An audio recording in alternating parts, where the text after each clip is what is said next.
broad complex တွေလာပြီbroad complex တွေဆရာတော်စပြီးကြည့်ရတော့လေတက်က80 half failure နဲ့ uncertain cost နဲ့ collapse ရသွားတယ်တဲ့နော် rapid pulse နဲ့ကျွန်တော် broad complex ဆိုရင် pass ကိုရင်ကိုင်တယ်ဗျာကျွန်တော်ဟို flow chart ထဲကပြတာလို့ပဲ pass ကိုရင်ကိုင်တယ် pass ကရှိတယ်ဆိုရင်ကျွန်တော်အောက်မှာ return assess လုပ်တော့မယ်ပြီး blood pressure ကျနေပြီတဲ့အဲ့တော့ပြီးရင်သူကဒါသူ့ရဲ့ ECG ရဲ့ပြီးတော့ spontaneously ပြန်ပြီးတော့ recover ဖြစ်သွားတယ် return ကပါလေတဲ့ဒီလိုပြောတယ်သူကဒါလေးကျွန်တော်10 minute ချိန်ပေးမယ်ဆရာတို့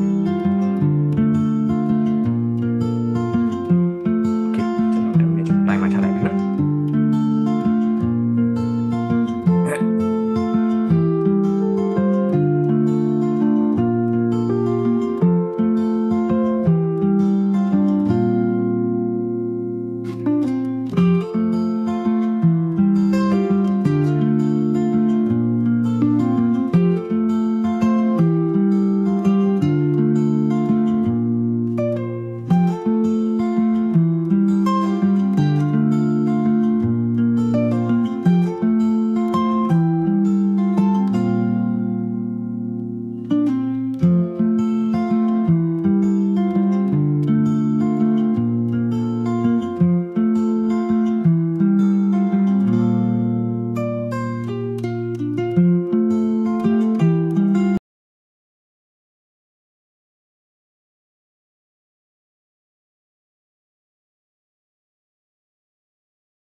โอเคဒါဆိုရင်ကျွန်တော်တို့ကြည့်လိုက်မယ်နော်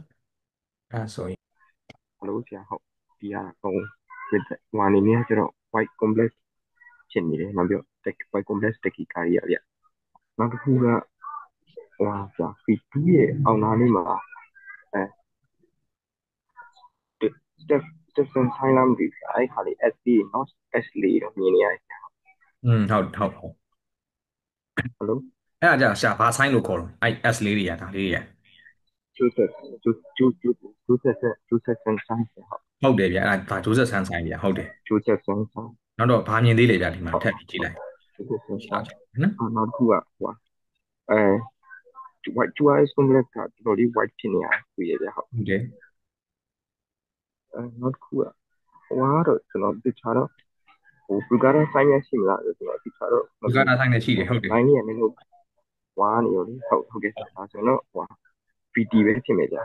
โอเคအဲ့ဆိုဆရာဟိုဟာလေးရော cardiac axis လေးရောကြည့်ပြီးပါဦး cardiac axis ကကြာဘယ်လိုဖြစ်မလဲ ဟုတ် left axis ဆိုပြီးရှိ left တယ်ဟုတ် axis ညာ sorry နော်ဟုတ်ဟုတ်ကဲ့ဆရာဟုတ်ကဲ့ဟုတ်ကဲ့နောက်တစ်ခုကဆရာ VD လို့ဆရာပြောမယ်ဆိုရင်ကျွန်တော်တို့က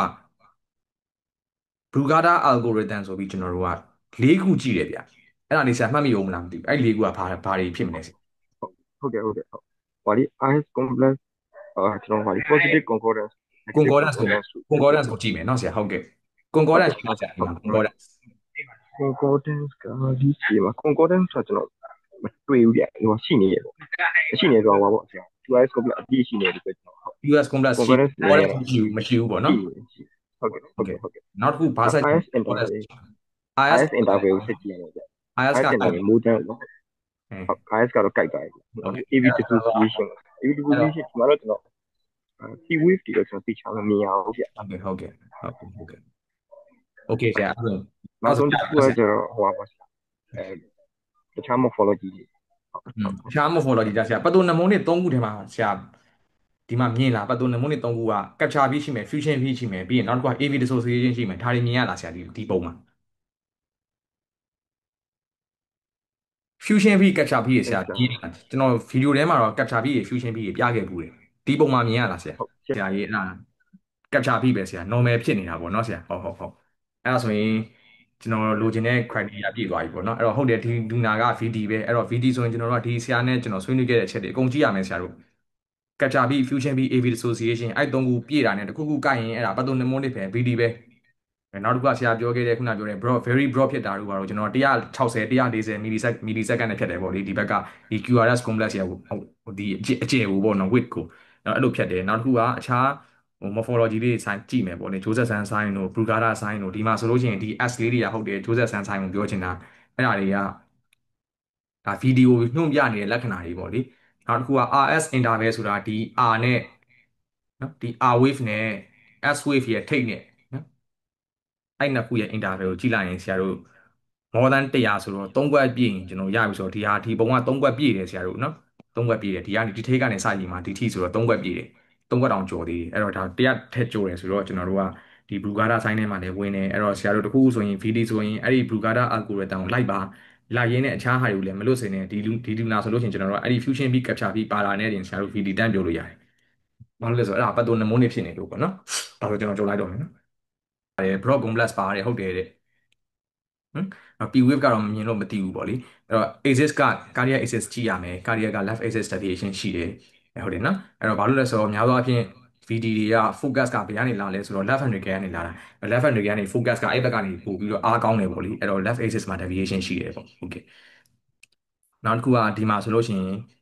narrow fold and fake QRS ဆိုတာအဲ့ဒါဆရာခြားပြောတာမဟုတ်ကပ်ဖြာပြီးကိုပြောတာကပ်ဖြာပြီးတွေရှိတယ်တဲ့အဲ့ဒါလေးဆရာတို့တခြားကြည့်ထားပါဒီမှာလည်းရေးထားတယ်နော်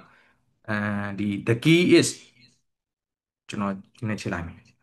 And the key is that two narrow complex that near the beginning of the record and these are slightly early capture B ကိုပြောချင်တာတဲ့เนาะအဲ့ဒါလေးဆရာတို့ဟိုမလွတ်နဲ့ပေါ့เนาะဆရာအဲ့တော့အဲ့ဒါလေးရှိတယ်ဆိုရင်ဒါသိကြပြီးတဲ့ဒီ broad complex ကတော့ must be due to တဲ့ VD ပဲတဲ့ဒါဆိုတော့ VD ရဲ့ criteria တွေဆရာတို့ကျွန်တော်သေးစိတ်ဆွေးနွေးသွားပြီးပါပြီเนาะဒါပေမဲ့ broad complex ဆိုရင်တော့ကျွန်တော်တို့ကဖြစ်နိုင်တာတော့၃ခုပေါ့လေကျွန်တော်တို့ဗီဒီယိုထဲမှာဆွေးနွေးသွားသလိုပဲနံပါတ်1က VD နံပါတ်2က SVD with finite branch plot နံပါတ်3ကကျတော့ဒီ Wolff Parkinson White syndrome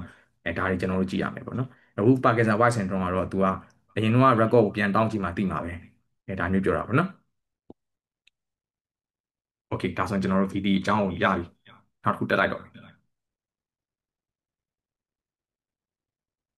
Okay အဲ့တော့ဒါလည်း